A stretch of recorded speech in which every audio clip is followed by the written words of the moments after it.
El sol, un dios inclemente y anaranjado, apenas comenzaba a desperezarse sobre el mar de concreto y lámina que era Iztapalapa, pero para Javier Morales el día ya había empezado horas atrás. A sus 45 años, su cuerpo era un mapa de nudos y fatigas, un testamento silencioso de décadas suspendido en el aire, danzando con el viento a cientos de metros del suelo. Su rutina era un ritual inmutable, un evangelio de la clase trabajadora: el café recalentado, el pan duro, el beso en la frente de su esposa Elena mientras ella aún dormitaba, y la mirada larga y silenciosa a su pequeña Sofía, cuyo pecho subía y bajaba con una fragilidad que le retorcía las entrañas. Cada mañana, antes de salir, se detenía en el umbral de la habitación de su hija, escuchando ese leve silbido en su respiración, el recordatorio constante de la bomba de tiempo que latía dentro de ella, un enemigo invisible contra el que todas sus fuerzas parecían inútiles. El viaje en el microbús era un purgatorio diario, una compresión de cuerpos y sudores que lo transportaba desde la periferia polvorienta hasta el corazón de cristal y acero de Santa Fe. Era un tránsito entre dos Méxicos que se daban la espalda. Dejaba atrás las fachadas sin pintar, los perros callejeros y el olor a fritanga para sumergirse en un mundo de helipuertos, autos de lujo y fachadas de vidrio que reflejaban un cielo que desde abajo parecía más limpio, más ajeno. Javier era un fantasma que cruzaba esa frontera invisible todos los días. Para los ejecutivos de trajes caros que pasaban a su lado sin verlo, él era menos que el aire, una parte del andamiaje urbano tan insignificante como un semáforo o una alcantarilla. Él, a cambio, los observaba a través del cristal, testigo mudo de sus vidas de opulencia, un espectador en primera fila del festín del mundo. Su oficio era una paradoja de poder y sumisión. Allá arriba, colgado de cuerdas y arneses, era el rey de un dominio vertical, un acróbata solitario con la ciudad entera a sus pies. El viento era su único compañero, un susurro constante que le hablaba de peligros y libertades. Sentía una extraña paz en esa soledad elevada, un control absoluto sobre su pequeño universo de poleas, ventosas y soluciones jabonosas. Sin embargo, su propósito era servir a los de adentro, borrar las manchas del mundo para que ellos pudieran disfrutar de una vista impecable. Era meticuloso, casi obsesivo con su trabajo. Cada ventana era un lienzo que debía quedar perfecto, una placa de transparencia sin una sola veta o huella. Su ética era conocida en la empresa. El Javi, le decían, ese güey nunca te deja una chamba a medias. Era su único orgullo, el último bastión de su dignidad, pero la paz se evaporaba en cuanto sus pies tocaban tierra firme. La gravedad le devolvía no solo el peso de su cuerpo, sino el de sus deudas, de las facturas médicas que se apilaban en la mesita de noche como una torre de malas noticias. La cardiopatía congénita de Sofía tenía un nombre tan complejo y enrevesado como la solución que requería. Los doctores en el hospital público habían sido claros, casi brutales en su honestidad. Habían agotado sus recursos. La única esperanza era un procedimiento experimental, una cirugía de vanguardia ofrecida en una clínica privada en Houston, Texas, cuyo costo era una cifra astronómica, un número con tantos ceros que a Javier le parecía una broma cruel.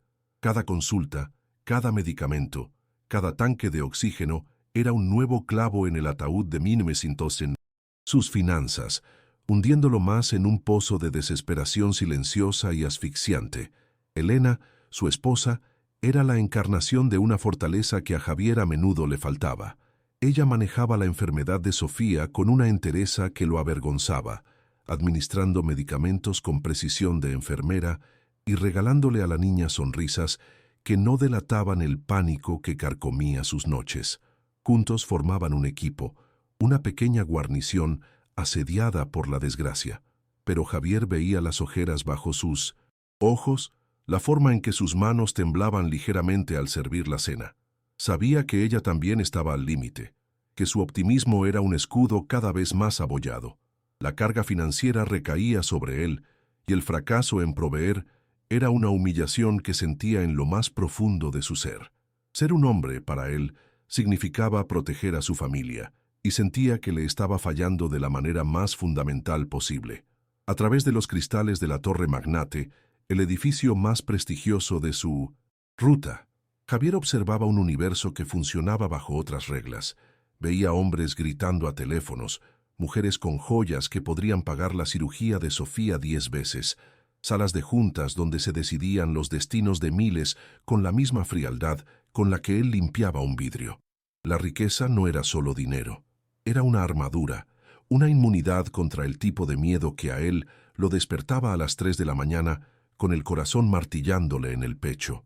Esa gente no temía a la enfermedad de un hijo, a la cuenta del hospital, al aviso de corte de luz. Sus miedos eran abstractos, codiciosos. Los de Javier eran viscerales, concretos, y olían a desinfectante de hospital. El contraste no le generaba envidia, sino una profunda y amarga sensación de injusticia.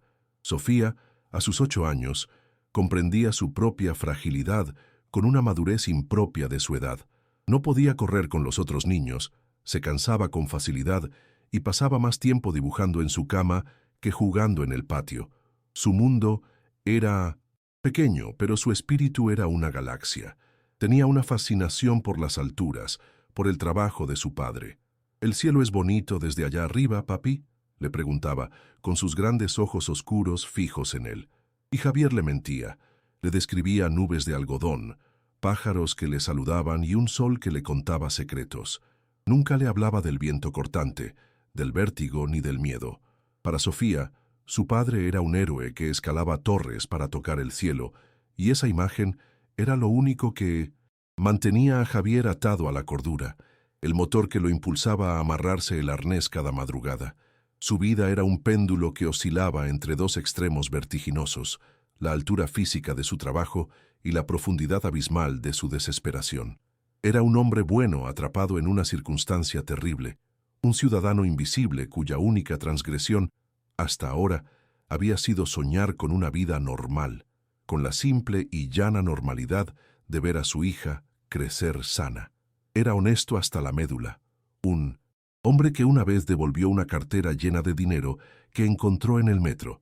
Pero la moralidad, se estaba dando cuenta, es un lujo que se sostiene sobre cimientos de estabilidad, y sus cimientos, carcomidos por el miedo y la impotencia, estaban a punto de colapsar, amenazando con arrastrar consigo al hombre que siempre había creído ser, para dar paso a alguien que ni él mismo sabía que existía. Era un martes por la tarde, de esos con el cielo tan despejado que la Ciudad de México parecía una maqueta infinita bajo sus pies. Javier se encontraba en el piso 50, la cima de la Torre Magnate, limpiando los ventanales de la suite principal de la comercializadora de futuros del Pacífico. El nombre de la empresa era tan pomposo como estéril. En los 2 años que llevaba limpiando ese piso, jamás había visto a nadie comerciando nada. Solo veía hombres de traje oscuro y miradas de hielo, que entraban y salían con portafolios que parecían pesar más por su contenido que por su cuero.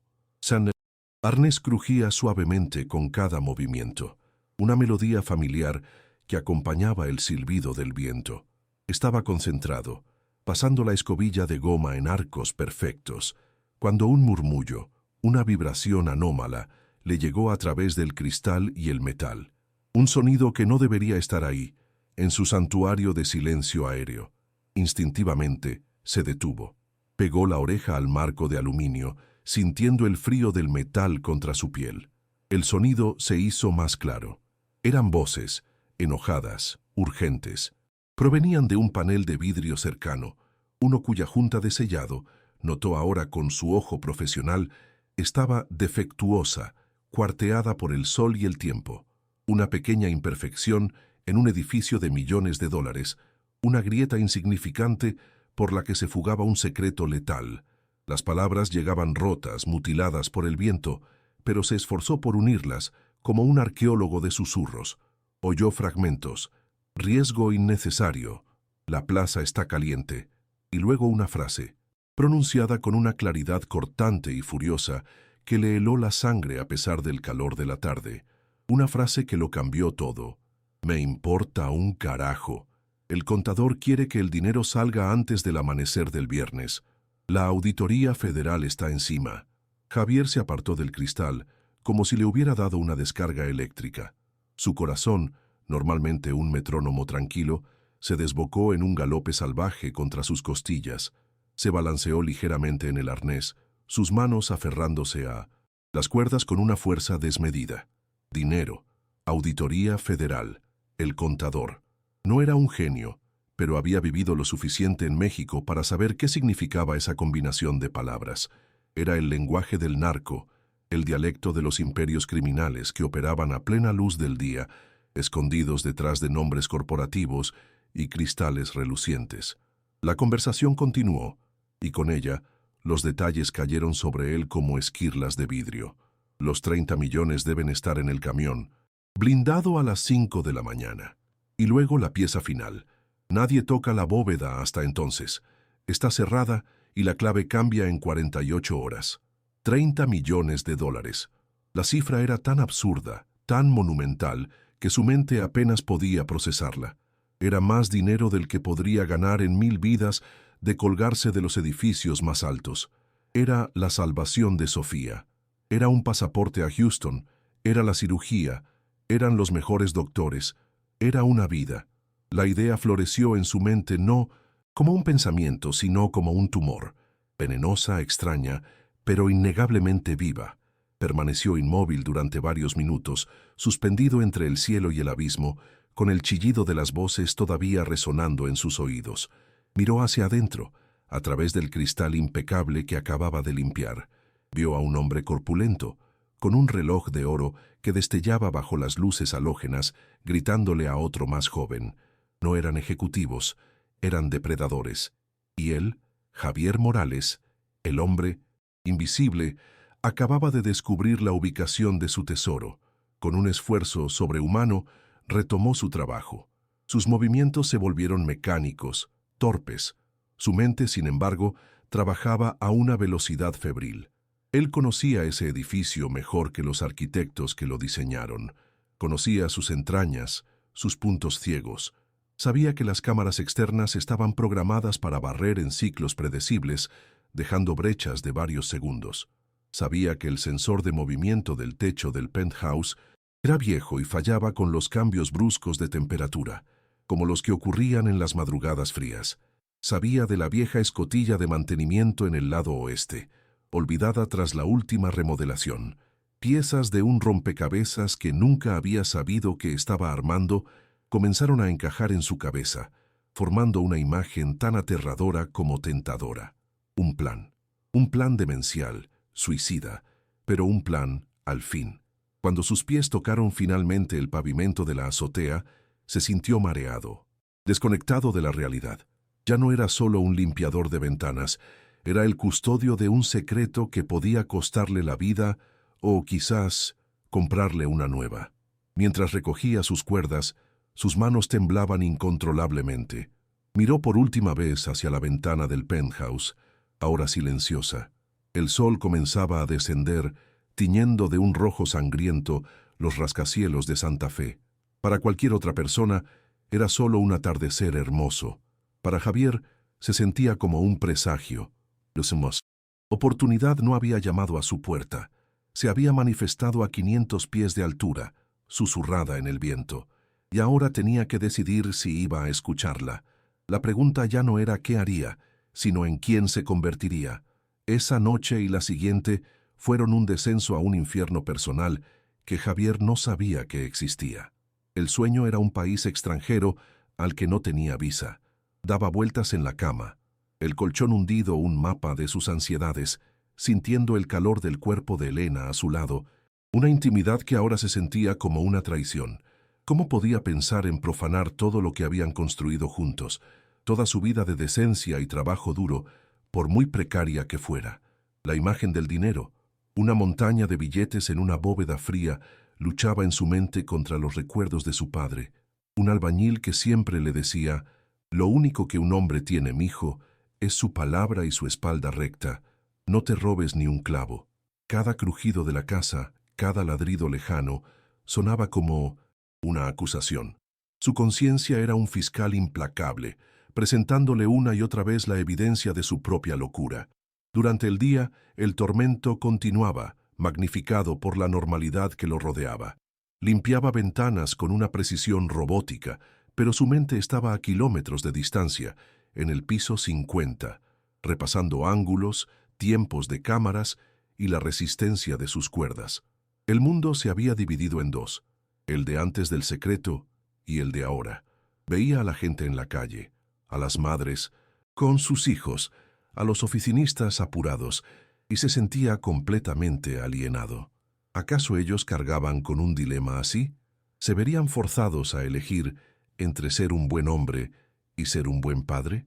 La moralidad, que siempre le había parecido un pilar sólido, una estructura de concreto, ahora se revelaba como lo que era, un lujo, una construcción endeble que solo se mantenía en pie cuando los vientos de la desesperación no soplaban con demasiada fuerza, y sobre su casa un huracán se estaba formando. El miércoles por la tarde, mientras comía un taco de arroz en un puesto callejero, su viejo celular vibró en su bolsillo. Era el número del hospital. Un escalofrío le recorrió la espalda, más frío que cualquier ráfaga de viento en las alturas. Contestó con un nudo en la garganta. La voz del doctor Ramírez sonaba cansada, desprovista de toda esperanza. Javier, lo lamento. Sofía tuvo una crisis esta mañana. Tuvimos que internarla. Javier cerró los ojos. El ruido de la calle se desvaneció en un zumbido sordo. Podía oír el monitor cardíaco a través del teléfono, un pitido irregular y débil. No quiero mentirle, continuó el doctor, su voz un martillo que demolía los últimos restos de la esperanza de Javier. Ya no estamos hablando de meses. Si no hacemos algo drástico, su hija tiene, con suerte, unas pocas semanas. Necesita esa cirugía ya. Semanas. La palabra resonó en su cráneo con la violencia de una detonación. No meses. Semanas. Colgó el teléfono sin despedirse. Se quedó parado en medio de la banqueta, la gente chocando contra él, un poste humano en un río de indiferencia. El taco a medio comer cayó de su mano flácida al suelo. Semanas. La palabra le robó el aire, le vació los pulmones. Era el ultimátum del destino. El universo le estaba quitando todas las opciones, acorralándolo, forzándolo a mirar de frente la única puerta que le quedaba, una puerta oscura y prohibida. Todo el debate moral de las últimas 48 horas se evaporó como la lluvia en 1900 y el asfalto caliente. La filosofía, la ética, el bien y el mal, todo se volvió un ruido de fondo insignificante ante la imagen de su hija conectada a una máquina. Esa noche, al llegar a casa, encontró a Elena con los ojos rojos, empacando una pequeña maleta para Sofía. No necesitaron hablar. El silencio en el pequeño departamento era denso, pesado como el luto. Después de que Elena se fue al hospital para pasar la noche con la niña, Javier se sentó a la mesa de la cocina. El aire olía a la sopa de fideos que a Sofía le gustaba. Abrió su cartera y sacó la única foto que llevaba consigo, Sofía en su último cumpleaños, con un gorrito de fiesta ladeado y una sonrisa a la que le faltaba un diente, pero que iluminaba todo el encuadre. Esa sonrisa era su norte, su religión, su única ley. Miró esa imagen, el testimonio de todo lo que era bueno y puro en su vida, y supo que no había elección. El hombre que su padre crió, el Javier honesto, había muerto en esa llamada del hospital. La decisión, cuando finalmente se asentó en su alma, no trajo consigo una tormenta de culpa, sino una calma aterradora, una claridad de propósito tan afilada como un trozo de vidrio roto. No iba a robar para sí mismo. No era por codicia ni por maldad. Iba a cometer un crimen para desafiar a la muerte. Usaría las mismas herramientas con las que se ganaba la vida honestamente, sus cuerdas, su conocimiento de las alturas, su invisibilidad, no para limpiar el mundo de los ricos, sino para saquearlo, para tomar por la fuerza la oportunidad que el destino le había negado. Apagó la luz de la cocina, se levantó y caminó hacia el pequeño cobertizo en el patio trasero donde guardaba su equipo. La ruptura era total, irreversible. El limpiador de ventanas se había desvanecido. En su lugar estaba naciendo un ladrón, y su primera escalada sería directamente al infierno. La madrugada del viernes era una bestia de aliento helado que mordía la piel. A las 3:45 a.m., mientras la ciudad yacía en su sueño más profundo, Javier Morales era una araña humana descendiendo por un hilo de nylon sobre la fachada de la Torre Magnate. El plan, forjado en el yunque de su desesperación, se ejecutaba ahora con una precisión aterradora. Había subido por las escaleras de servicio, forzado la escotilla de mantenimiento y anclado sus cuerdas a una viga de acero. Ahora, el descenso era un ballet silencioso contra el cristal oscuro. Cada movimiento era deliberado, cada músculo tenso.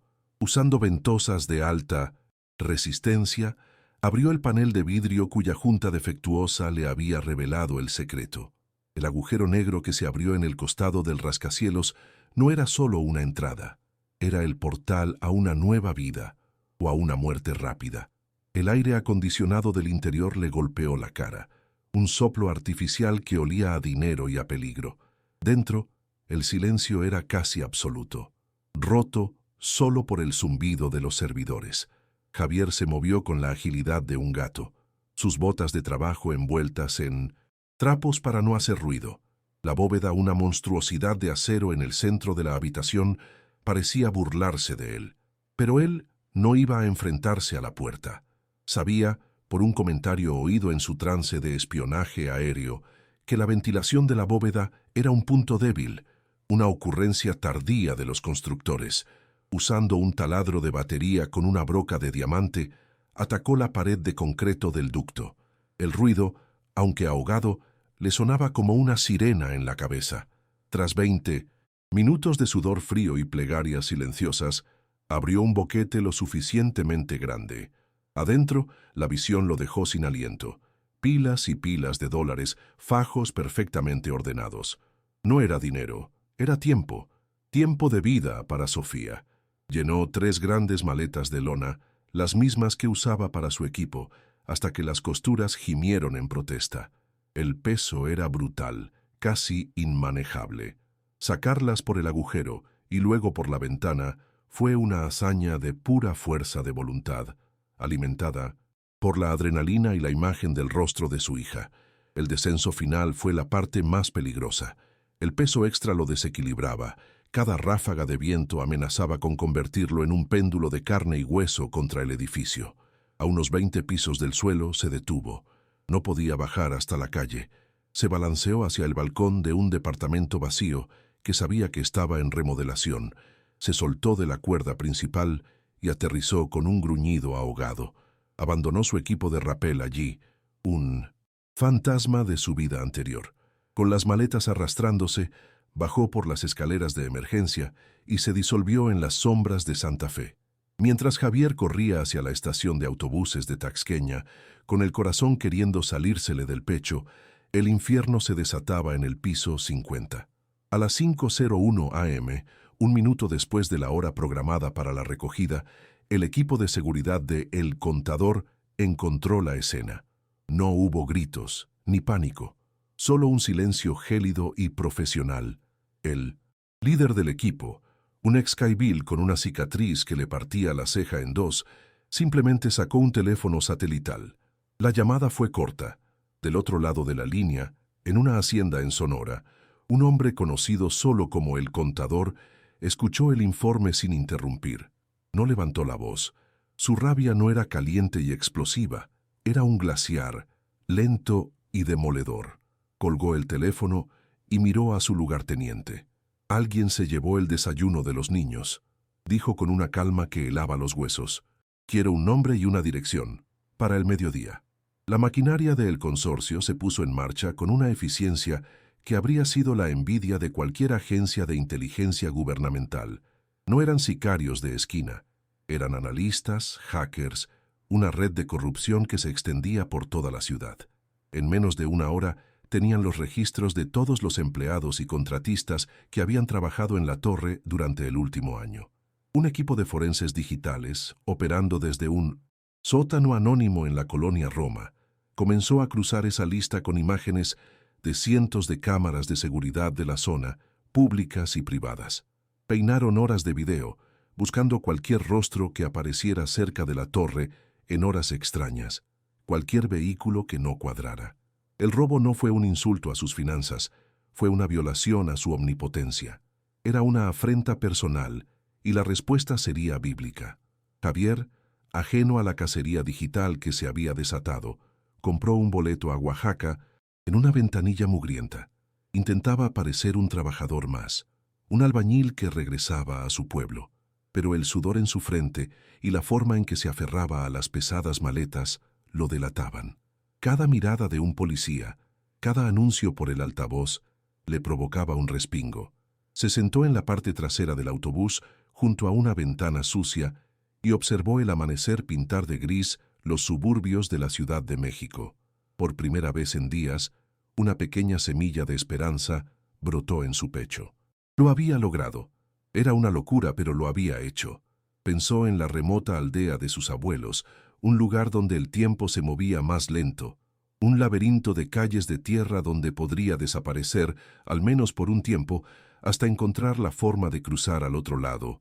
A las 11 de la mañana, un analista del consorcio encontró lo que buscaba, un cruce de datos. El nombre, Javier Morales, empleado de Servicios Verticales MEX.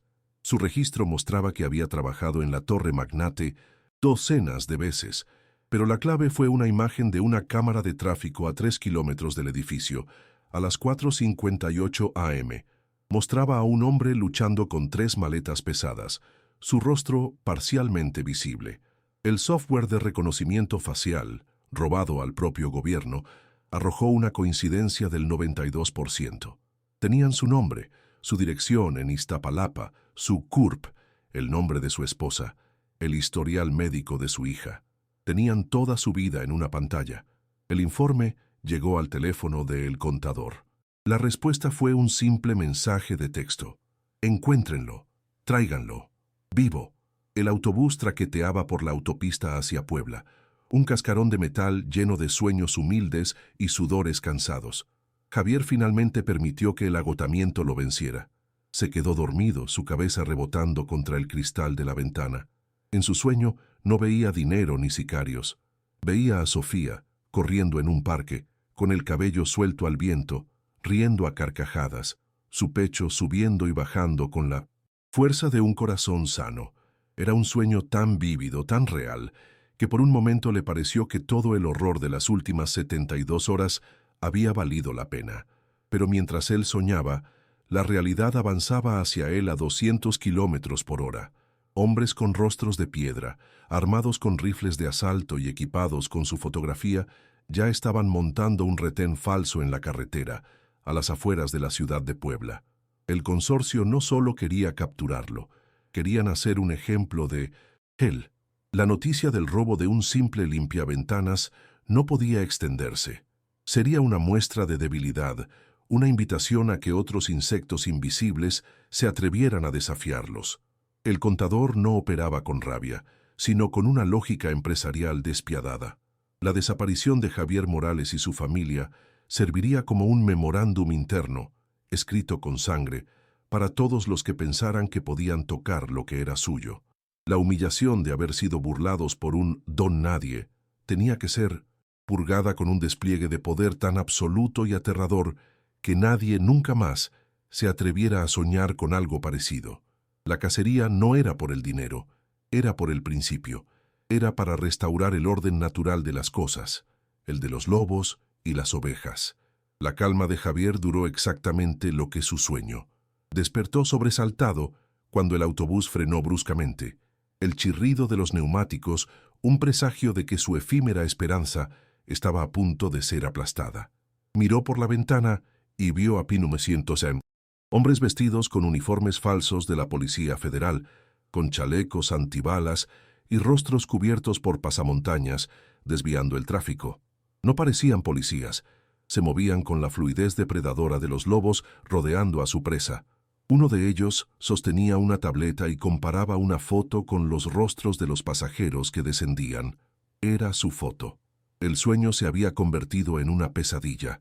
El autobús se había detenido, pero para Javier, la fuga, la verdadera y desesperada fuga, acababa de comenzar. El pánico es un ácido que disuelve el pensamiento racional, pero en Javier, forjado por años de peligro suspendido en el aire, se transformó en un instinto animal y puro. No esperó a que le ordenaran bajar. Mientras los falsos federales abordaban el autobús por la puerta delantera, sus ojos buscaron una salida. La encontró en la ventanilla de emergencia trasera, una pequeña escotilla de salvación. Con la fuerza de un hombre que lucha por algo más que su vida, rompió el seguro de plástico, empujó el cristal y se lanzó al vacío sin pensarlo 2 veces. Cayó sobre la hierba seca del acotamiento, un golpe brutal que le sacó el aire y le raspó los brazos. Una de las maletas, la más pequeña, se le escapó de las manos y rodó por el terraplén. No había tiempo para recuperarla. Agarrando las otras dos, se internó en el monte, la maleza arañándole la cara, el corazón una batería antiaérea en su pecho. Los gritos a sus espaldas confirmaron que su huida no había pasado desapercibida. Ahí va el hijo de puta. Oyó el eco seco de disparos, el silbido de balas que pasaban peligrosamente cerca, cortando hojas y levantando pequeñas nubes de polvo a su alrededor. No se atrevió a mirar atrás. Corrió con la energía de la desesperación, sus pulmones en llamas, el peso de los 20 millones de dólares que aún cargaba amenazando con dislocarle los hombros. Se adentró en la espesura, siguiendo el curso de un arroyo seco, el terreno irregular ocultándolo de la vista de la carretera. Corrió hasta que sus piernas fueron 2 bloques de dolor inerte, hasta que el sabor a sangre y óxido llenó su boca. Solo entonces se permitió colapsar detrás de unas rocas, temblando incontrolablemente, jadeando como un animal herido. Había escapado, pero la ilusión de un plan fácil se había hecho añicos. La comprensión lo golpeó con la fuerza de una revelación física. Esto no era una simple banda de matones. La velocidad con la que lo habían encontrado, la precisión de la emboscada, el equipo que usaban, era una operación militar. Se dio cuenta, con un terror que le caló los huesos, de que no había robado a simples criminales. Se había metido con un poder estructurado, casi gubernamental en su alcance y eficiencia. El plan de esconderse en un pueblito de Oaxaca de repente le pareció infantil, una fantasía estúpida. Esa gente tenía ojos y oídos en todas partes. Podrían encontrarlo en el fin del mundo si quisieran. El hombre invisible, el fantasma de las alturas, se sentía ahora terriblemente expuesto, como si tuviera un reflector gigante apuntándole desde el cielo. Su anonimato, su única arma, había sido destruido en menos de 6 horas. Estaba solo, herido y cazado por monstruos. Herido y desorientado, vagó por el campo durante horas, evitando los caminos, bebiendo el agua estancada de un charco. Cuando la noche cayó, la desesperación lo empujó a buscar la única tabla de salvación que se le ocurrió. Tenía un amigo, o más bien, un compadre del alma, en 1900, un barrio periférico de Puebla. Roberto Beto Guzmán, un mecánico de manos engrasadas y corazón noble. Años atrás, Javier le había salvado la vida, sacándolo de un coche en llamas tras un terrible accidente. Beto, con la cara medio quemada, le había jurado lealtad eterna.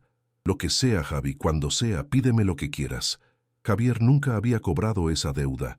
Hasta ahora, con sus últimas fuerzas, llegó a las afueras de la ciudad y, usando las pocas monedas que tenía, hizo una llamada desde un teléfono público que olía a orines y abandono. Beto lo encontró 1 hora después en un parque oscuro, una sombra temblorosa sentada en una banca rota. No hizo preguntas. Vio el rostro demacrado de Javier, los rasguños, el pánico en sus ojos y las 2 maletas de lona a sus pies. Con un simple gesto lo guió hasta su taller, un santuario de metal y aceite en la parte trasera de su casa. Mientras Javier devoraba un plato de frijoles con chorizo que la esposa de Beto le preparó, finalmente le contó todo. La historia salió a borbotones, una confesión febril de la enfermedad de Sofía, la locura del robo y la cacería implacable. Beto escuchó en silencio, su rostro normalmente jovial, convertido en una máscara de preocupación. Cuando Javier terminó, el mecánico simplemente asintió. «Sabía que el día que me cobraras el favor sería por algo cabrón, compadre», dijo, su voz un susurro grave. La ayuda de Beto no fue una cuestión de debate, sino una obligación sagrada. Esta gente de él Consorcio, explicó mientras curaba los cortes de Javier con alcohol y algodón. No son los narcos de la tele, son empresarios de la muerte. No se van a detener. Beto conocía las calles, entendía la geografía del miedo. Sabía que las ciudades, las carreteras, los aeropuertos, todo estaba contaminado por la red del cártel. La única oportunidad de Javier era desaparecer en un lugar donde la tecnología y los informantes no pudieran llegar, un sitio que operara bajo sus propias reglas ancestrales. Su plan inicial de ir a Oaxaca era correcto en su instinto, pero erróneo en su ejecución. Necesitaba un refugio, no solo un escondite. Y Beto sabía exactamente a dónde enviarlo.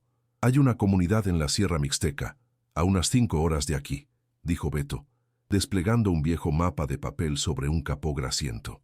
Se llaman a sí mismos el Pueblo del Viento. Son gente dura, mixtecos que desconfían de todo y de todos. Odian al gobierno más de lo que le temen al narco. Viven según sus propias leyes. Nadie entra o sale de allí sin que ellos lo sepan. Son autosuficientes, desconectados.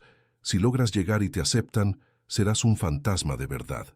La idea era tan arriesgada como brillante. Era un salto al vacío, a un mundo completamente diferente, pero era la única opción que no terminaba con una bala en la nuca. Beto le ofreció no solo un destino, sino una posibilidad tangible de supervivencia, un hilo de esperanza en medio de la oscuridad.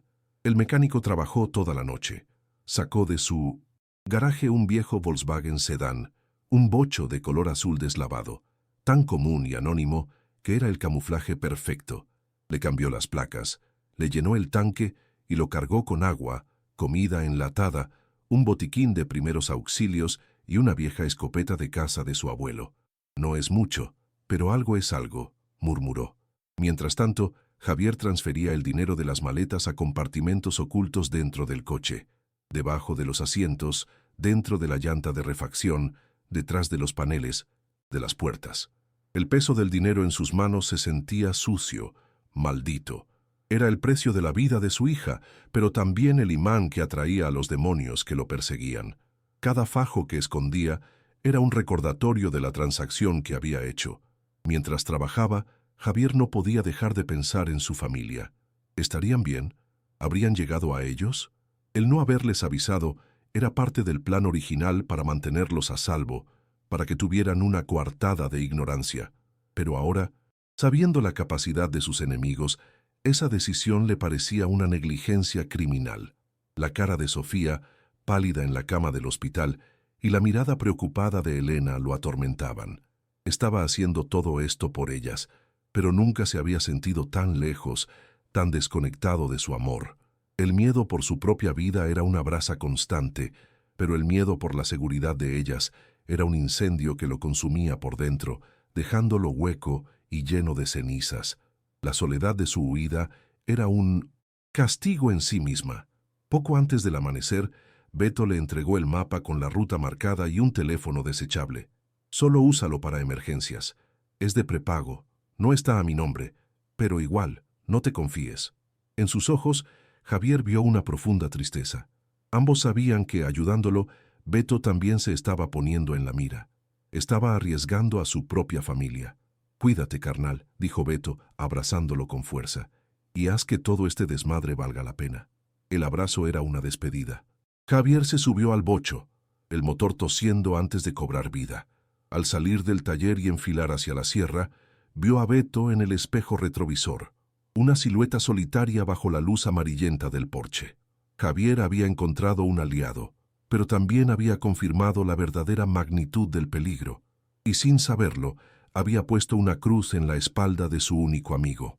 La percepción del peligro había cambiado fundamentalmente. Al principio, en su arrogancia, había visto a los dueños del dinero como simples matones a los que podía burlar con astucia.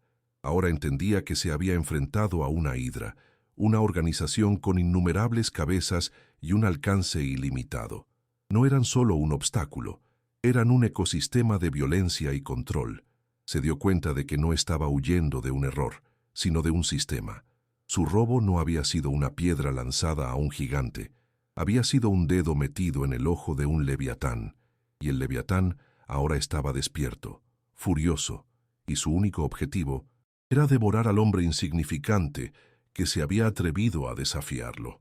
La carretera que se extendía frente a él, serpenteando hacia las montañas, no parecía un camino hacia la libertad, sino la garganta de la bestia.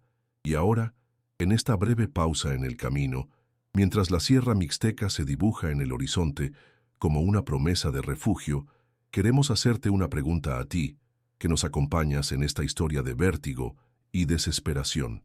Si te está gustando cómo este hombre común se transforma en una leyenda, no olvides suscribirte a nuestro canal para no perderte ni un segundo de la cacería. Activa la campanita y déjanos un comentario contándonos desde qué ciudad del mundo estás conteniendo la respiración junto a Javier. Tu apoyo nos permite seguir contando estas crónicas desde el filo de la navaja. Ahora volvamos a la carretera, porque la falsa calma está a punto de terminar y la verdadera pesadilla apenas comienza. El bocho azul devoraba kilómetros de una carretera secundaria que serpenteaba como una cicatriz en la piel ocre de la sierra. Por primera vez en lo que parecía neones, Javier sintió que podía respirar sin que el aire le raspara los pulmones. El paisaje, árido y majestuoso, le ofrecía una sensación de aislamiento que bordeaba la seguridad. Los picos de las montañas parecían guardianes silenciosos y cada curva lo alejaba más del monstruo de concreto y de los lobos que lo habitaban. La paranoia, sin embargo, era una pasajera tenaz, sentada en el asiento del copiloto. Cada coche que aparecía en su retrovisor era una amenaza potencial. Cada pueblo por el que pasaba, una posible trampa. Se aferraba a la esperanza que Beto le había dado, la idea de el pueblo del viento, como un náufrago a una tabla en medio de un océano de miedo. Aún no se sentía a salvo, pero al menos sentía que tenía una dirección, un rumbo lejos de la muerte. Mientras tanto, en la Ciudad de México, la cacería había entrado en una nueva fase, una más cruel y pragmática. El lugarteniente del Contador, el excaibil conocido como Sombra, se encontraba fuera del hospital público donde Sofía estaba internada. Habían perdido el rastro de Javier y la paciencia de su jefe, un recurso tan limitado como el uranio, se estaba agotando. Sombra observó la fachada descuidada del hospital con un desdén profesional. El plan A, la persecución directa, había fallado. Era hora del plan B. La lógica era simple y brutal. Si no puedes atrapar a la presa, atrapa lo que la presa ama. No requería una gran red de informantes ni tecnología de punta. Solo requería la ausencia total de un alma. Sombra y 3 de sus hombres, vestidos con batas blancas de médicos robadas, entraron por la puerta de urgencias, sus movimientos calmados y deliberados, invisibles en el caos organizado de la enfermedad y el dolor. Dentro del hospital, Elena le leía a Sofía un cuento de princesas y dragones. La pequeña estaba pálida, con una cánula de oxígeno en la nariz, pero sus ojos brillaban con la magia de la historia. Ese pequeño cuarto, con sus paredes color menta desvaído y su olor a antiséptico, se había convertido en su único mundo. La puerta se abrió suavemente y entraron 2 hombres con batas y cubrebocas. «Buenas tardes, señora», dijo uno, su voz amortiguada por la tela. «Vamos a llevar a la niña a hacerle unos estudios nuevos, una tomografía. Orden del doctor Ramírez». Elena sintió una punzada de duda. No le habían avisado nada, pero la autoridad en la voz del hombre y la apariencia de normalidad la desarmaron. «Claro», dijo mientras ayudaba a desconectar con cuidado el monitor portátil. No vio al tercer hombre que se paraba detrás de ella, ni sintió el pinchazo en su brazo hasta que el mundo empezó a girar y a disolverse en una oscuridad fría y algodonosa. Javier había detenido el bocho en un mirador para estudiar el mapa de Beto y comer una lata de sardinas. El sol de la tarde bañaba las montañas en tonos dorados y púrpuras. El teléfono desechable que Beto le dio, hasta ahora silencioso, vibró en el bolsillo de su pantalón. Un número desconocido. Por un instante pensó en no contestar, en arrojarlo por el barranco. Pero la posibilidad, por remota que fuera, de que fuera Beto con nueva información, lo obligó a responder. «Bueno», dijo, su voz ronca. No hubo respuesta, solo el sonido de estática, y luego un clic. La llamada se cortó, Pero inmediatamente después, el teléfono vibró de nuevo. Era un mensaje de texto, un archivo de video. Con los dedos, temblorosos y un presentimiento que le helaba las venas, lo abrió. La pantalla se llenó con la imagen de una bodega oscura, con paredes de ladrillo húmedo. Elena estaba atada a una silla, amordazada, con los ojos llenos de un terror mudo. A su lado, en una camilla improvisada, yacía Sofía, con su mascarilla de oxígeno conectada a un tanque portátil. Estaba dormida o sedada. El corazón de Javier se detuvo, dejó de latir, de bombear, se convirtió en una piedra de hielo en su pecho. El aire se volvió espeso, imposible de respirar. Un quejido animal gutural escapó de su garganta. El mundo a su alrededor, las montañas, el cielo, el sol, desapareció, colapsando en la pequeña pantalla que sostenía en su mano temblorosa, una ventana a la peor de sus pesadillas hecha realidad. La cámara se movió y un par de zapatos de piel de cocodrilo, absurdamente lustrosos, entraron en cuadro. Luego llegó la voz. No era un grito ni una amenaza. Era una voz calmada, casi monótona, con un ligero acento norteño. La voz de un contador, precisamente. «Señor Morales», dijo la voz mientras la cámara seguía enfocada en su familia. «Parece que nos hemos equivocado de estrategia. Usted es más escurridizo de lo que pensábamos. Así que decidimos cambiar las reglas del juego. Ya no se trata de una persecución. Ahora es una transacción comercial». Javier cayó de rodillas sobre la tierra, el teléfono pegado a su oreja, cada palabra un clavo que lo fijaba al suelo. La voz continuó, implacable. «Usted tiene algo que me pertenece, y ahora yo tengo algo que imagino es de mucho valor para usted. Me parece un intercambio justo». El mensaje era una obra maestra de crueldad psicológica. «El dinero por la familia», sentenció la voz de el contador. «Tiene 48 horas para entregarse con mi dinero en el antiguo ingenio azucarero de Atlixco, en Puebla. Conoce el lugar, ¿verdad? Es esa ruina que se ve desde la carretera. Venga solo, sin trucos, sin policía. Si vemos algo raro, si intenta pasarse, de listo, le mandaré a su esposa en pedazos y dejaré que su hija simplemente se quede sin aire. No se lo volveré a repetir». La pantalla se volvió negra. El video había terminado, pero la imagen de Sofía en esa camilla quedó grabada a fuego en el interior de los párpados de Javier. Se quedó allí, de rodillas en el mirador, vomitando las sardinas y la poca esperanza que le quedaba. La cacería había terminado. Ahora era una cita con el diablo. El punto sin retorno no había sido el robo ni la huida, sino ese video. Cualquier plan de escape, la Sierra Mixteca, el Pueblo del Viento, todo se había desvanecido. Su universo de posibilidades se había reducido a un solo punto en el mapa, un ingenio azucarero abandonado. La elección ya no era entre la libertad y la cárcel, o entre la riqueza y la pobreza. La elección era entre la vida y la muerte de las dos personas que daban sentido a su existencia. Y esa no era una elección en absoluto, era una sentencia. El consorcio no solo lo había acorralado físicamente, lo habían quebrado espiritualmente. Le habían quitado su motivación, salvar a Sofía, y la habían convertido en un arma para usarla en su contra. El dolor y la culpa lo inundaron, una marea negra que amenazaba con ahogarlo. Tenía que haberles avisado, tenía que haberlos sacado de la ciudad con él. Su intento de protegerlos, manteniéndolos al margen, había sido su error más catastrófico. Su estupidez los había condenado. Se golpeó la cabeza contra el suelo polvoriento, una y otra vez en un ritual de autocastigo inútil. Los demonios no estaban afuera, persiguiéndolo en camionetas. Estaban adentro, en su cráneo, susurrándole su fracaso como esposo y como padre. El dinero, el maldito dinero que ahora llenaba los recovecos del bocho. Se sentía radiactivo, contaminado con el sufrimiento de su familia. Era la cura y la enfermedad, la llave y la cerradura de su jaula. En su hacienda, el contador guardó su teléfono. Estaba satisfecho. La estrategia había funcionado a la perfección. No disfrutaba de la crueldad. Simplemente la veía como la herramienta más eficiente para ciertos problemas. Un contador busca el balance, y Javier Morales Había creado un desequilibrio en sus libros. Esta operación lo corregiría.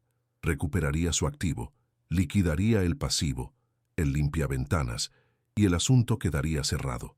Le dio instrucciones a Sombra. Preparen el ingenio. Quiero que sea un escenario impecable, que no haya forma de que entre o salga sin que lo veamos. Y mantengan a Pinta, la niña, estable. La necesito como garantía hasta el último segundo. Para él, Elena y Sofía no eran personas. Eran una póliza de seguro, una palanca para mover al objetivo.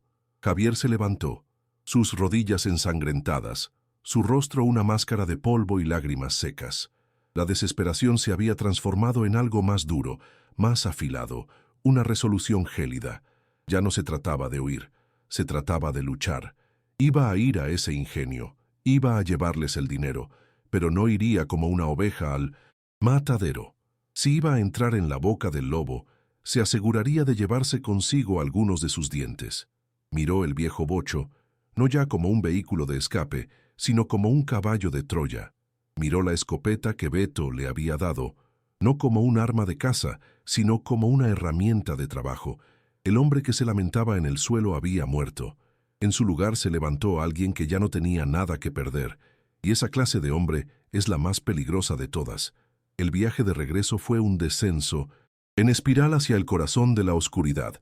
Cada kilómetro que lo acercaba a Atlixco era un paso más hacia su confrontación final. Ya no miraba por el espejo retrovisor buscando perseguidores. Ahora miraba hacia adelante, hacia el ingenio, visualizando el terreno, recordando sus estructuras de metal, sus pasarelas, sus sombras. El miedo no había desaparecido. Estaba ahí, agazapado en su estómago, un nudo frío y pesado, pero ahora estaba envuelto en una capa de rabia pura. Habían cometido un error.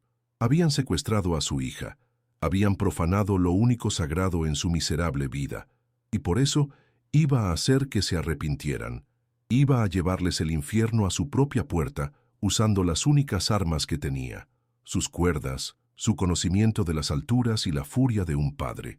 La escalada de las apuestas había llegado a su punto culminante. El juego había cambiado de un tablero de ajedrez a una ruleta rusa. El dinero ya era secundario, una simple moneda de cambio en una negociación de almas. Para el contador era una cuestión de restablecer el orden y recuperar su propiedad. Para Javier se había convertido en una misión suicida de rescate, una prueba final de su amor y su coraje. El ingenio azucarero de Atlixco, una ruina industrial olvidada por el tiempo, se estaba convirtiendo en el escenario de una tragedia anunciada. Un coliseo moderno, donde un hombre invisible se prepararía para enfrentar a un imperio. El punto de no retorno había sido cruzado, y el único camino que quedaba por delante estaba pavimentado con la promesa de la violencia. Mientras el bocho azul corría por la carretera, el sol poniente a su espalda, Javier Morales hizo una llamada. Marcó el número de Beto. «Compadre», dijo, su voz irreconocible, dura como el acero, «necesito que hagas algo por mí. No hagas preguntas, solo escucha». Le dio instrucciones precisas, una serie de acciones que Beto debía ejecutar en un momento exacto. Era una póliza de seguro, una carta desesperada, la única jugada que le quedaba en un juego que estaba diseñado para perder. No sabía si funcionaría, pero tenía que intentarlo. Tenía que darle a su familia una oportunidad, por pequeña que fuera. Estaba activando a su único aliado, arrastrándolo aún más profundo en su desastre personal, pero ya no había otra opción. El consorcio, en su arrogancia, había subestimado a su presa. Veían a un simple trabajador, un insecto asustado. No veían al hombre que danzaba con el viento a 500 pies de altura, el hombre que entendía de física, de palancas, de ángulos y de gravedad mejor que cualquiera de sus matones. Creían que lo tenían atrapado, que al tomar a su familia le habían cortado las alas. No se daban cuenta de que, al hacerlo, no lo habían desarmado, le habían dado garras. La desesperación, cuando se concentra en un solo punto, puede convertirse en una fuerza de la naturaleza, tan impredecible y destructiva como un rayo. Y toda la desesperación de Javier Morales ahora tenía un solo foco: el ingenio azucarero. La noche cayó sobre Puebla, cubriendo el paisaje con un manto de oscuridad. En la distancia, las luces de la ciudad de Atlixco parpadeaban como una promesa rota. Javier conducía en silencio, su mente un torbellino de cálculos y estrategias. Estaba diseñando un plan no para escapar, sino para atacar. Estaba convirtiendo su propia entrega en una emboscada. Recordaba el ingenio de sus viajes en autobús, una estructura laberíntica de metal oxidado, pasarelas altas, tanques vacíos y sombras profundas. Un lugar perfecto para una trampa, sí, pero no solo para ellos. También para un hombre que se sentía más cómodo en las alturas que en el suelo firme. El casado, en un último y desesperado acto de desafío, estaba a punto de convertirse en cazador. La transición estaba completa. El hombre común, el padre de familia, el trabajador invisible, había sido despojado de todo, capa por capa, hasta que solo quedó el núcleo, un instinto de protección tan primario y violento como el de cualquier bestia defendiendo a sus crías. La pérdida de su identidad, el exilio, la separación de su tierra, todo lo que antes temía, ahora era irrelevante. Lo único que importaba era el latido del corazón de su hija, y por ese sonido estaba dispuesto a caminar a través del fuego, a enfrentarse a un ejército, a convertirse en un monstruo para matar a otros monstruos. El bocho azul continuó su avance, un pequeño punto de luz desafiante en la inmensa oscuridad, llevando en su interior a un hombre que iba a una cita para la que había nacido, sin saberlo toda su vida. El contador, en su arrogancia, creía tener el control total de la situación. Había dictado el lugar, la hora y las condiciones.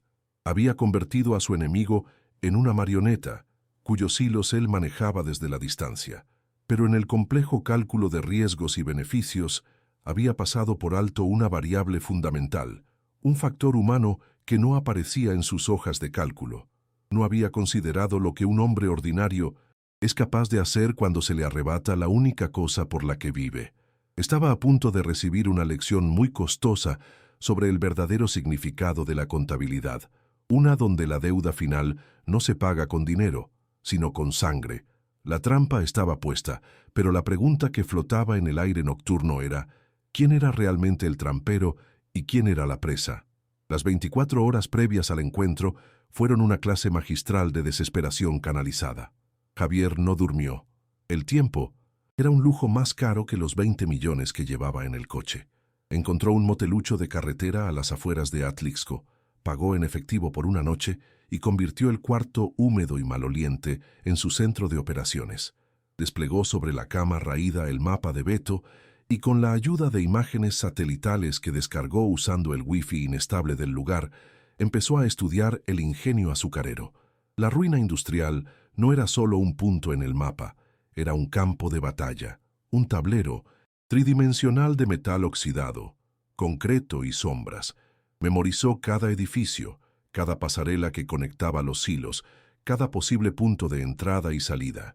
Su mente, acostumbrada a evaluar estructuras desde el exterior, ahora las deconstruía, buscando debilidades no en el material, sino en la táctica. Su plan no era de confrontación, sino de manipulación. No podía ganar un tiroteo. Tenía una escopeta vieja y un puñado de cartuchos contra un enemigo que seguramente portaba armamento militar. Su única ventaja era el terreno y el factor sorpresa. El consorcio lo esperaba a él, a un limpiaventanas asustado, no a la estructura misma del ingenio convertida en un arma. Pasó horas desempacando el resto de su equipo de escalada, no el que abandonó, sino uno de emergencia que siempre guardaba. Sus manos, expertas y firmes, revisaron cada cuerda, cada mosquetón, cada polea. No las veía como herramientas de ascenso, sino como componentes de una trampa mortal. Visualizaba cómo una cuerda tensada, en el momento justo, podía hacer caer una lámina de metal suelta, cómo una polea podía multiplicar su fuerza para mover una viga oxidada, cómo el equipo de rapel podía servir para crear un escape vertical, donde ellos solo verían un callejón sin salida. La llamada a Beto había sido el pilar de su estrategia, una jugada de ajedrez hecha con su última pieza. Le había dado instrucciones claras y aterradoras: Beto debía llamar a la Policía Federal, pero no a cualquier patrullero, usando información que Javier había recogido de conversaciones de los ejecutivos del narco. Le dio a Beto el número directo de una unidad de élite, una que se sabía era rival de otras facciones corruptas. La denuncia sería anónima, un supuesto ajuste de cuentas entre facciones del cártel de Sinaloa en el viejo ingenio. La clave era el tiempo. Beto no debía llamar hasta recibir un segundo mensaje de texto de Javier, uno con una sola palabra. Ahora. Javier no contaba con que la policía lo salvara, contaba con que el caos de su llegada fuera la distracción perfecta, el estruendo que le permitiría sacar a su familia del ojo del huracán mientras los lobos se peleaban entre ellos. Con el plan general trazado, Javier dedicó el resto del tiempo a la preparación física y mental. Desmontó la escopeta, la limpió con aceite de motor del bocho y la volvió a montar hasta que pudo hacerlo con los ojos cerrados. Practicó recargarla en la oscuridad del cuarto de motel, contando los segundos. Pero el verdadero trabajo era interno. Tuvo que asesinar al Javier Morales que aún quedaba dentro de él, al hombre que temblaba, al que lloraba, al que rezaba. Lo suplantó con una versión de sí mismo forjada en frío, una entidad que operaba bajo un solo mandato, la supervivencia de Elena y Sofía. El miedo seguía ahí, un nudo helado en el estómago, pero ya no lo paralizaba.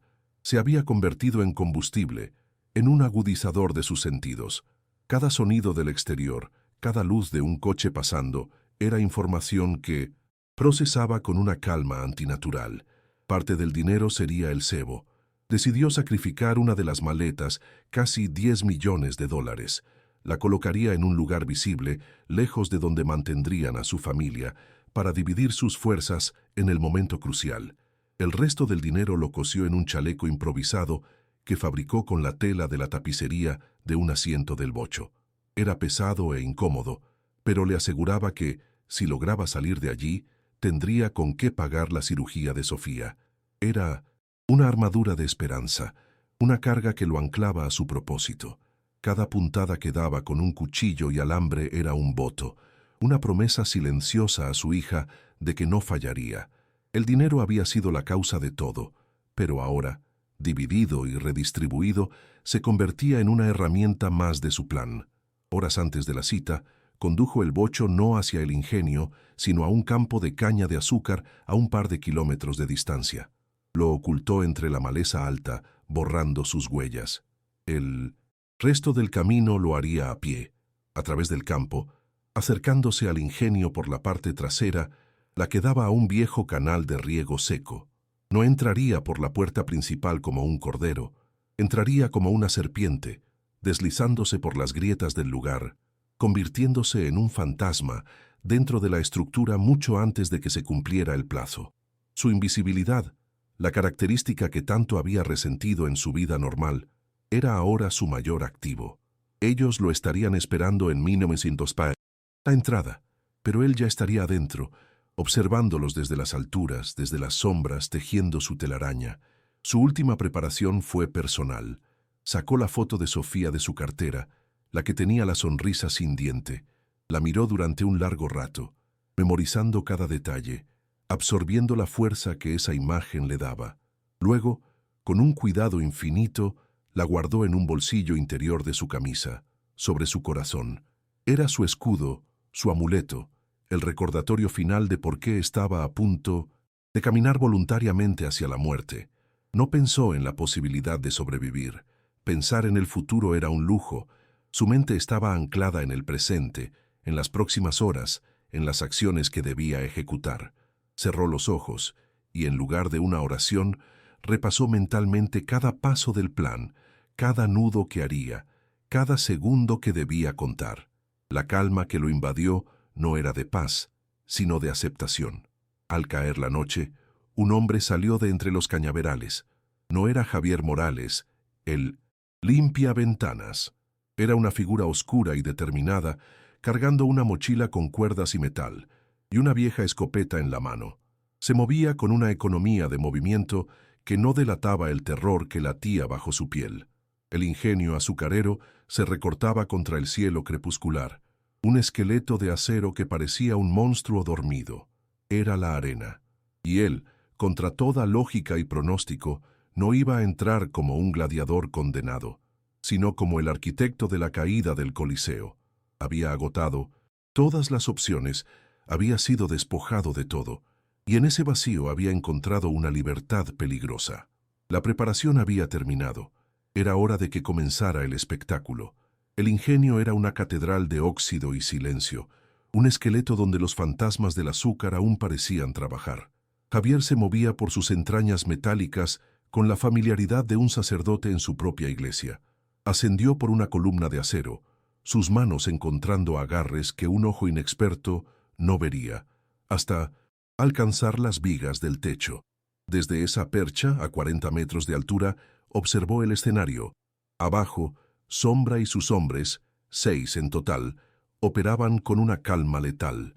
Vio a Elena y a Sofía, retenidas en una pequeña oficina con paredes de cristal sucio en el centro del piso principal, un acuario humano para tenerlas siempre a la vista. El tanque de oxígeno de Sofía emitía un siseo suave y rítmico, el único sonido orgánico en un mar de metal muerto.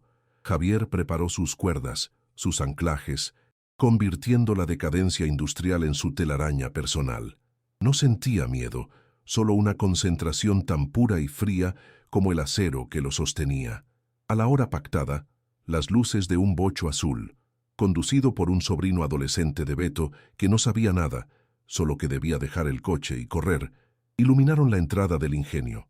Los sicarios se tensaron, sus armas apuntando al vehículo. «Ya llegó nuestro pajarito», murmuró Sombra por su radio.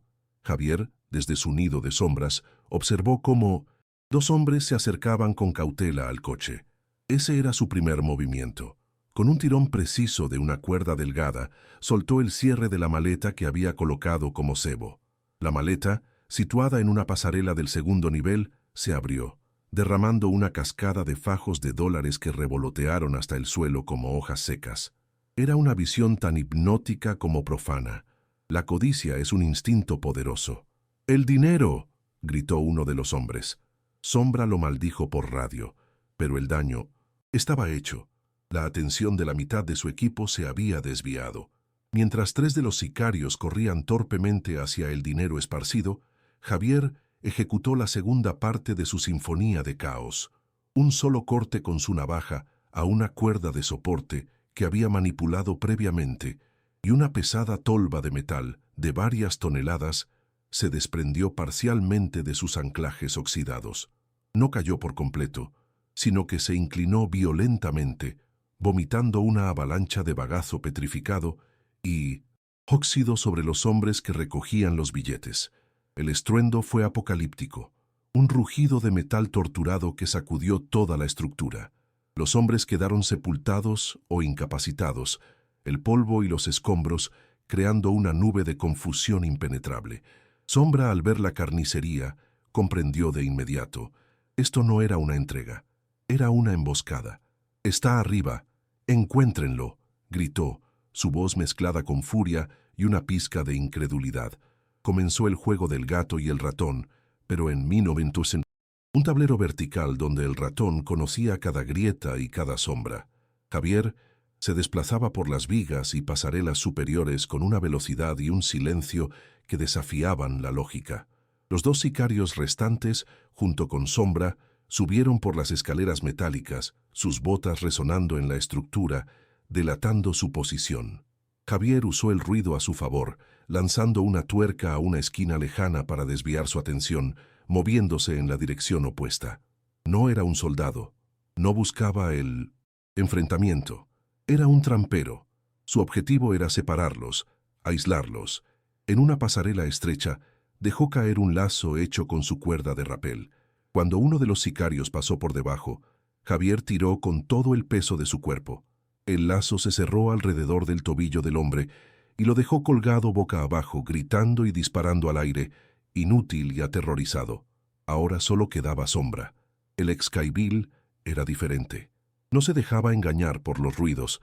Se movía con una paciencia depredadora, sus ojos escaneando las alturas, leyendo la estructura como Javier lo hacía. El enfrentamiento era inevitable. Se encontraron en la pasarela principal que cruzaba el corazón del ingenio, a 30 metros sobre el suelo de concreto. No hubo palabras. Sombra levantó su rifle, pero Javier fue más rápido. Se lanzó, no hacia Sombra, sino hacia el borde de la pasarela, zambulléndose en el vacío. Por un instante, Sombra sonrió, creyendo que el cobarde se había suicidado. Pero entonces vio la cuerda tensarse. Javier no estaba cayendo. Estaba balanceándose, usando la pasarela como un punto de anclaje, convirtiéndose en un péndulo humano. En el punto más alto de su oscilación, Javier se impulsó con los pies contra una columna de acero y volvió a subir hacia la pasarela, pero esta vez por debajo. Sombra, desconcertado por la maniobra, se asomó por el borde para disparar. Fue el error que Javier esperaba. Con un movimiento rápido, Javier lanzó un mosquetón de acero atado al extremo de otra cuerda.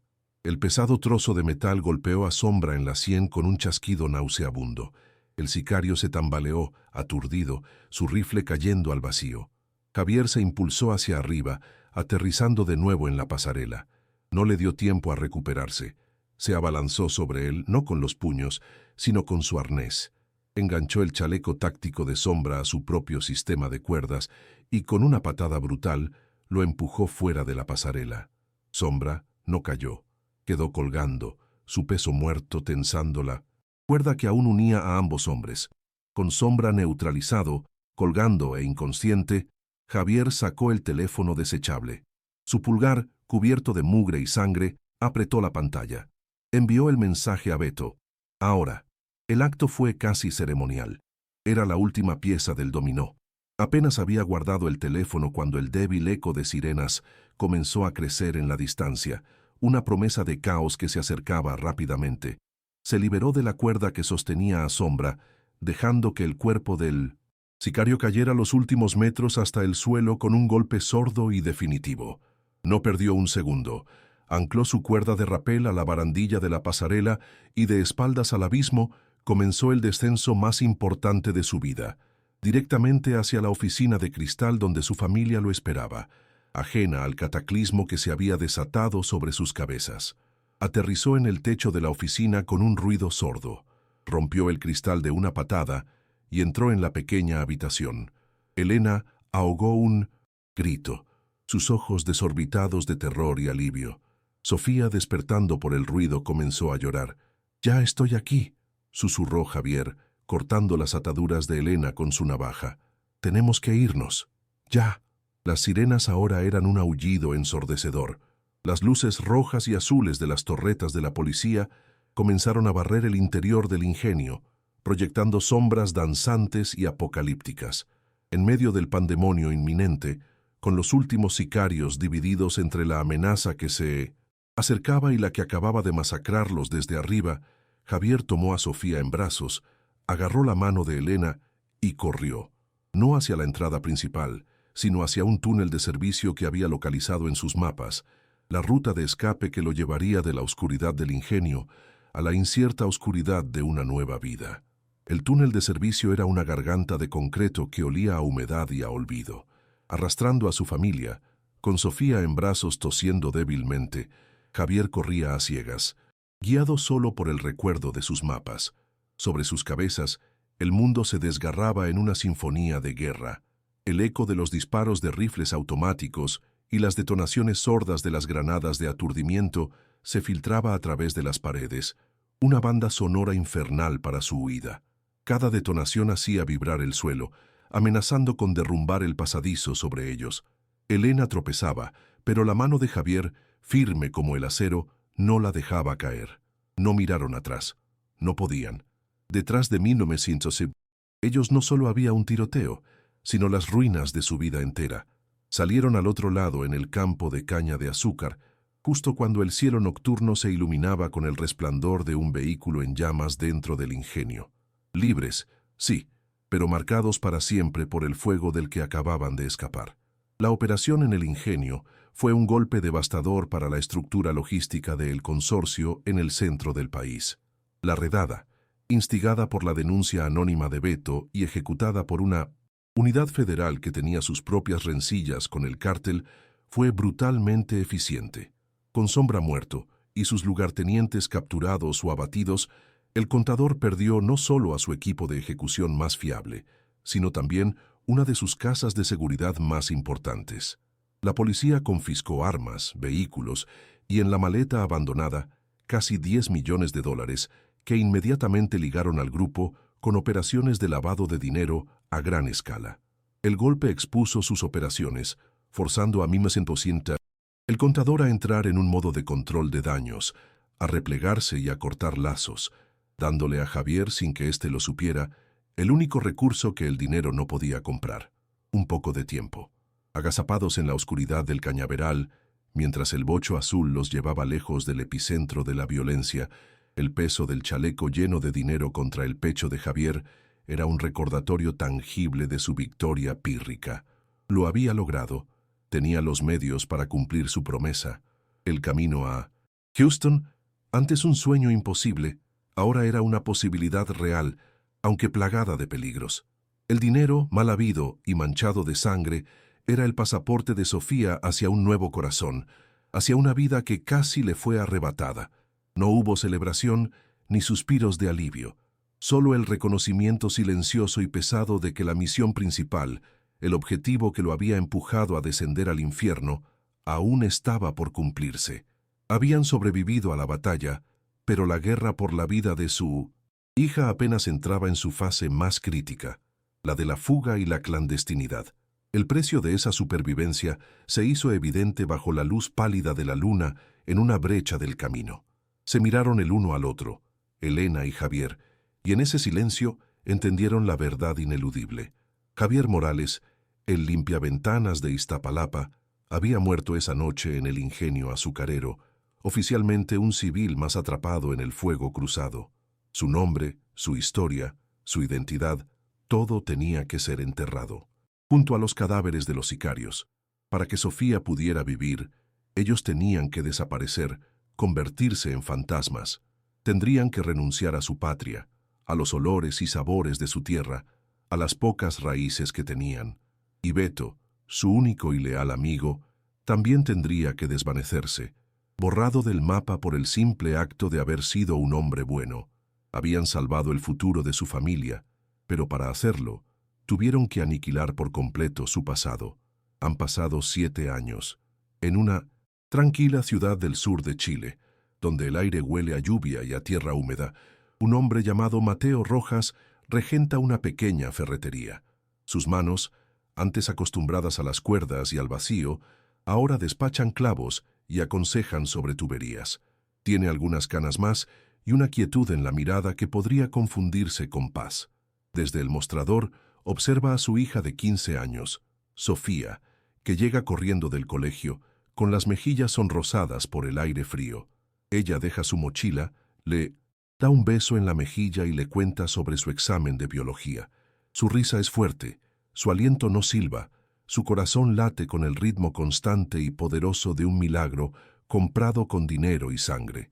Mateo, el hombre que antes fue Javier, la mira y sabe, con una certeza que le ancla el alma, que cada segundo de terror, cada vida que tomó o arruinó, valió la pena solo por ese sonido. Pero la paz es una tregua, no un tratado. Aunque miles de kilómetros y una nueva identidad lo separan de su pasado, la sombra del contador es larga. Mateo nunca se sienta de espaldas a la puerta. Se sobresalta con el sonido de las sirenas lejanas. Escudriña los rostros de los extraños con una discreción que se ha vuelto instintiva. Vive en un exilio autoimpuesto, una jaula dorada de normalidad construida sobre los cimientos de un crimen extraordinario. Elena, que ahora se llama Isabel, a veces lo encuentra por la noche mirando por la ventana, no admirando las estrellas del hemisferio sur, sino escaneando la oscuridad, buscando amenazas que probablemente solo existen en su memoria. Él salvó a su familia, le dio un futuro, pero en el proceso sacrificó su propia capacidad de vivir plenamente en él, condenado a ser un centinela perpetuo en las murallas de su nueva vida. Mientras tanto, en la Ciudad de México, la verdad de lo que ocurrió en el ingenio azucarero se ha disuelto, evaporándose en el calor del asfalto para luego condensarse en el reino del mito. entre los andamios de las nuevas construcciones y en las góndolas de los limpiaventanas que escalan los titanes de cristal de Santa Fe. La historia se cuenta en susurros, adornada y magnificada con cada repetición. Nadie habla de Javier Morales, un nombre olvidado y enterrado en un expediente policial. Hablan de una figura sin rostro, un espíritu vengador de la clase trabajadora. Cuentan que no era un hombre, sino la encarnación de todos los oprimidos, un fantasma que descendió del cielo para castigar la arrogancia de los señores del crimen. La historia se ha convertido en un faro de advertencia para los poderosos y un soplo de esperanza para los invisibles. Así nació la leyenda de El Rapelero de Santa Fe, un cuento para las fogatas de los albañiles, una balada silenciosa que se canta con el viento entre los rascacielos. La historia del hombre común que un día se cansó de limpiar el mundo para los demás y decidió tomar un pedazo para sí mismo. El hombre que tocó el cielo le robó al diablo y luego, simplemente, desapareció, fundiéndose con el aire del que había sido dueño por tanto tiempo. Nunca se supo si vivió o murió, si escapó con el dinero o si fue devorado por el monstruo que desafió. Y esa incertidumbre es el corazón de su poder, porque mientras su destino siga siendo un misterio, el rapelero de Santa Fe seguirá vivo, un recordatorio eterno de que a veces, para salvar una vida, hay que convertirse en algo más que un hombre, hay que convertirse en una leyenda.